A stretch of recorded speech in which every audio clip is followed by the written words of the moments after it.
Hello दोस्तों,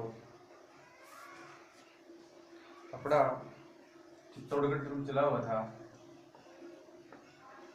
चित्तौड़गढ़ दुर्ग तो दोस्तों, हमने चित्तौड़गढ़ किले के उपनाम कवि श्यामल दास की पुस्तक विवेक विनोद के अनुसार इसके निर्माता चित्तौड़गढ़ का किला मेसा के पठार पे बना है। गंभीरी बेड़च नदियों के संगम के ऊपर बना है। क्षेत्रफल की दृष्टि से सबसे बड़ा किला, राजस्थान का सबसे बड़ा लिंग फोर्ट।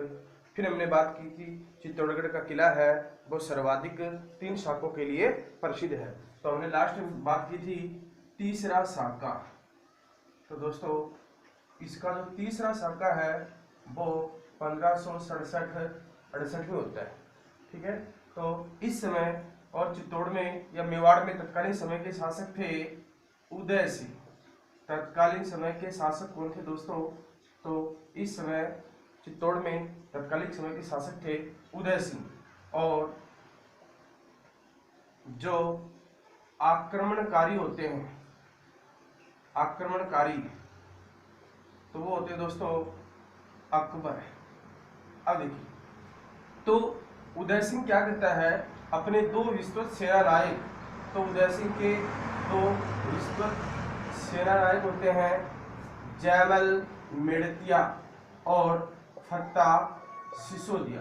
तो दोस्तों, जो चित्तौड़ का किला है वो जयमल मेड़तिया और फत्ता सिसोदिया इन दोनों को सौंप करके और उदय सिंह चला जाता है कुंभलगढ़। तो आपको बताया था, इसीलिए कुंभलगढ़ को मेवाड़ की क्या कहा जाता है, संकटकालीन राजधानी कहा जाता है। अब क्या होता है दोस्तों, उदय सिंह कुंभलगढ़ चला जाता है और जब आक्रमण करता है अकबर, तो जयमल मेड़ते और फत्ता सिसोदिया द्वारा और जो चित्तौड़गढ़ का किला है इसके द्वार बंद कर दिए जाते हैं। तो अकबर ने किले के द्वार सोने की चाबियों से खुलवाए। किसकी चाबियों से खुलवाए? सोने की चाबियों से खुलवाए। तो इसके बाद में जयमल मेड़तिया और अकबर के मध्य युद्ध होता है। तो युद्ध में जयमल अकबर की संग्राम नामक बंदूक से घायल हो जाता है। अकबर की संग्राम नामक बंदूक से क्या हो जाता है? घायल।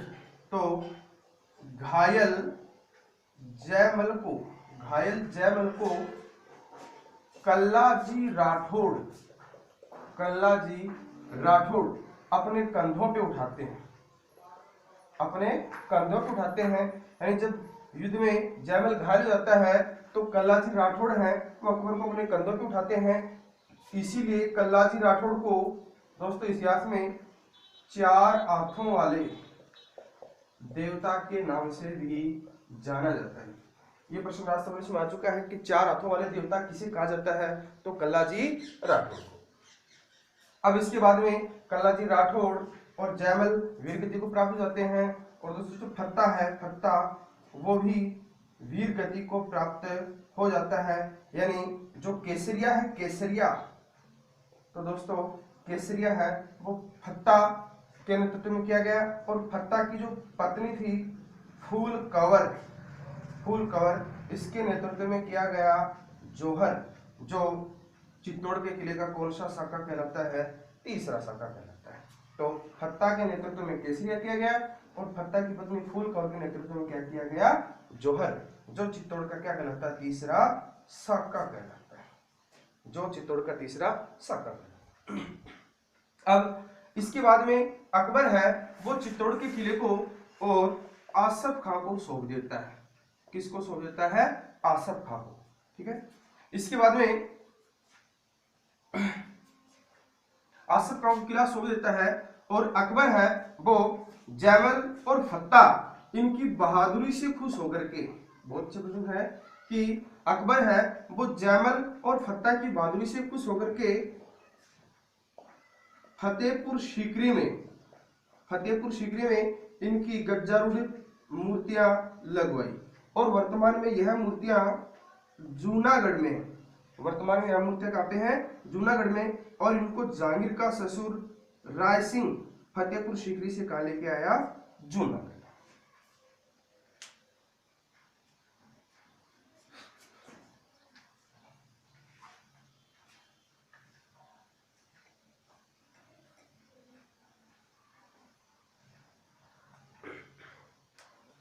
इसके बारे में बात करते हैं कि चित्तौड़गढ़ किले के प्रमुख स्मारक, कि चित्तौड़गढ़ किले में प्रमुख कौन कौन से स्मारक हैं। तो सबसे पहले बात करते हैं अपन विजय स्तंभ की। विजय स्तंभ, तो दोस्तों विजय स्तंभ है, इसका निर्माण कुंभा ने करवाया। विजय स्तंभ है, इसका निर्माण कुंभा ने करवाया। और जो विजय स्तंभ है इसके वास्तुकार, विजय स्तंभ के वास्तुकार हैं जेता, नोपा, पामा और पुंजा। जेता, नोपा, पामा और पुंजा। अगर बात करें कि जो कुंभा की जो प्रशस्ति है, कुंभा की जो प्रशस्ति है उसके प्रशस्तिकार हैं अत्रि, महेश, अत्रि और महेश। अब जो विजय स्तंभ है ये 122 फीट ऊंचा है और 9 मंजिला है। 9 मंजिला है। इसकी तीसरी मंजिल पर, विजय स्तंभ की तीसरी मंजिल के ऊपर और 9 बार अल्लाह लिखा हुआ है। 9 बार क्या लिखा हुआ है? अल्लाह लिखा हुआ है। फिर है जो विजय स्तंभ है ये भगवान विष्णु को समर्पित है। विजय स्तंभ किसको समर्पित है? भगवान विष्णु को समर्पित है। और इसमें हिंदू देवी देवताओं की मूर्तियां लगी हैं। हिंदू देवी देवताओं की मूर्तियां लगी हैं। इसी कारण इसे मूर्तियों का अजायब घर भी कहा जाता है। दोस्तों विजय स्तंभ है, इसे मूर्तियों का अजायब घर भी कहा जाता है। उसके बाद में अपन बात करें जो विजय स्तंभ है इसके बारे में कर्नल टोड क्या कहते हैं? कर्नल टोड, तो विजय स्तंभ क्या कहते हैं, सॉरी कर्नल जेम्स टोड क्या कहते हैं कि विजय स्तंभ है ये कुतुब मीनार से बेहतर है। कुतुब मीनार से क्या है? बेहतर है। ये किसने कहा? कर्नल जेम्स टोड ने। अगर बात करें फर्ग्यूसन, तो फर्ग्यूसन क्या कहते हैं कि विजय स्तंभ है वो रोम के टार्जन से बेहतर है। रोम के टार्जन से बेहतर है, ये कहते हैं। फर्ग्यूसन क्या कहता है कि विजय स्तंभ है वो रोम के टार्जन से बेहतर है। और कर्नल जेम्स टोड क्या कहता है कि विजय स्तंभ है वो कुतुब मीनार से क्या है? बेहतर है। फिर बात करें दोस्तों कि जो विजय स्तंभ है इसके ऊपर यानी राजस्थान का प्रथम डाक टिकट, राजस्थान का प्रथम डाक टिकट 15 अगस्त 1949 को विजय स्तंभ के ऊपर क्या हुआ था? जारी हुआ था। उसके अलावा देखें राजस्थान पुलिस जेके सीमेंट, राजस्थान पुलिस जेके सीमेंट और माध्यमिक शिक्षा बोर्ड, इन दोनों का लोगो भी क्या है दोस्तों? तो विजय स्तंभ। अब बात करते दोस्तों कि माणा कुंभा है, उन्होंने विजय स्तंभ का निर्माण क्यों करवाया? देखिए दोस्तों 1437 में और एक युद्ध होता है सारंगपुर का युद्ध। सारंगपुर का युद्ध, तो इस सारंगपुर का युद्ध है वो मालवा के महमूद खिलजी प्रथम और कुंभा के मध्य, जिसमें कुंभा की क्या होती है? विजय। और सारंगपुर युद्ध में कुंभा की विजय होती है और इसी विजय के कारण ही कुंभा ने विजय स्तंभ का निर्माण करवाया। ठीक है। अब ये युद्ध क्यों होता है दोस्तों? मालवा में सारंगपुर का युद्ध क्यों होता है? तो दोस्तों कुंभा का पिता था मोक्कल। कुंभा के पिता कौन थे? मोक्कल। और मोक्कल की हत्या किसने कर दी थी? चाचा और मेरा ने। तो दोस्तों कुंभा ने अपने पिता मुक्कल के हत्यारे चाचा मेरा का तो बदला ले लिया था, लेकिन चाचा और मेरा का साथी था महपा पवार।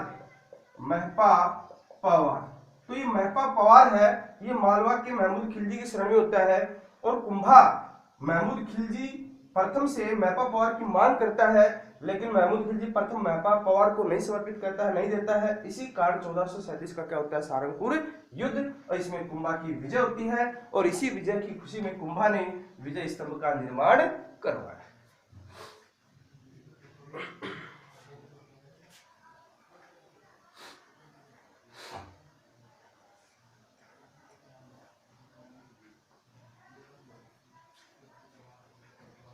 उसके बाद में नंबर 2 पे आता है जैन कीर्ति स्तंभ। जैन कीर्ति स्तंभ, तो दोस्तों जो जैन कीर्ति स्तंभ है इसका निर्माण जैन व्यापारी, इसका निर्माण जैन व्यापारी भगेरवाल जीजा ने करवाया। दोस्तों विजय स्तंभ का निर्माण कुंभा ने करवाया था, और जैन कीर्ति स्तंभ का निर्माण किसने करवाया था, तो जैन व्यापारी भगेरवाल जीजा ने करवाया था। तो क्यों करवाया, तो जैन धर्म के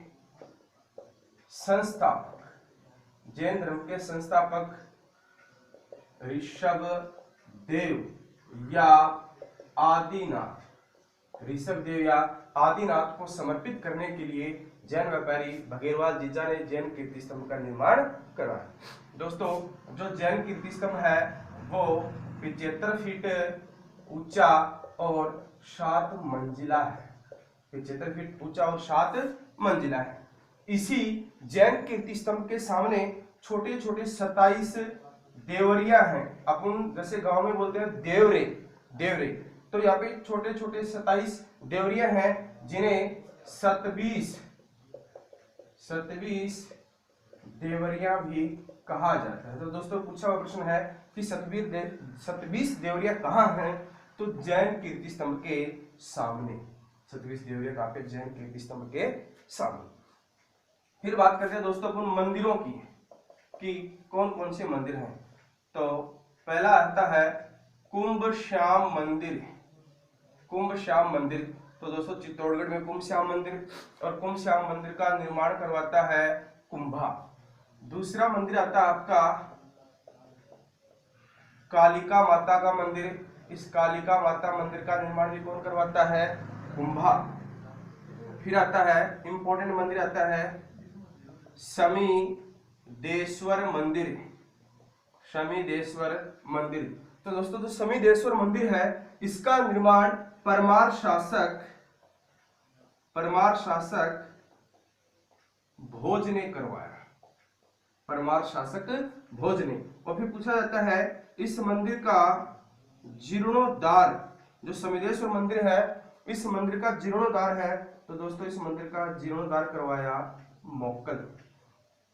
चौथे मंदिर की बात करें तो कुकड़ेश्वर महादेव मंदिर। कुकड़ेश्वर महादेव मंदिर है। बात करें अगला मंदिर तो मीराबाई का मंदिर भी इसी दुर्ग में है। अगला इंपॉर्टेंट मंदिर आता है तो ये है अद्भुत जी का मंदिर। अद्भुत जी का मंदिर, या इसको आप अद्भुत जी का मंदिर भी बोल सकते हैं। उसके अलावा दोस्तों इसमें अगर देखें तो संत रैदास की छतरी। संत रैदास की छतरी, तो दोस्तों संत रैदास हैं वो यूपी से हैं, तो संत रैदास जी की मृत्यु यहाँ पे होती है, इसी किले में होती है। तो संत रैदास की छतरी भी काफी चित्तौड़गढ़ में। और संत रैदास जी को चित्तौड़ में कौन बुलाती है, तो दोस्तों संत रैदास जी को चित्तौड़ में बुलाती है मीराबाई। और मीराबाई के गुरु भी कौन थे, तो मीराबाई के गुरु भी कौन थे, संत रैदास जी थे। उसके बाद में बात करते हैं इंपॉर्टेंट प्रश्न में आता है श्रृंगार चौरी। तो कई बार आगे श्रृंगार चौरी कहाँ पे है, तो चित्तौड़गढ़ दुर्ग में। और दोस्तों जो श्रृंगार चौरी है इसमें तक्षण कला का प्रयोग किया गया है। इसके निर्माण में जो कलाएं होती हैं, तो उनमें से कौन सी कला, तक्षण कला का इसमें क्या किया गया है, प्रयोग किया गया है।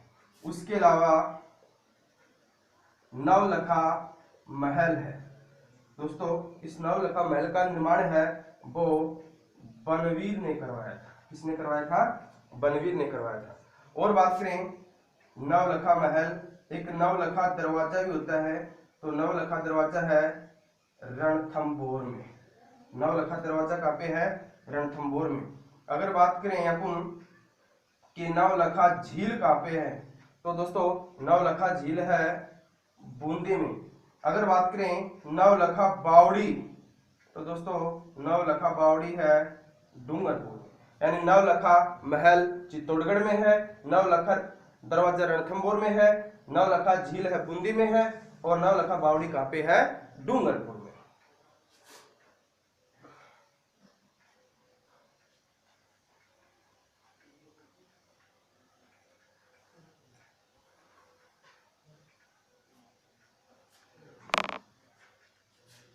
उसके अलावा ये होगी सन 83 की छतरी भामाशाह की हवेली।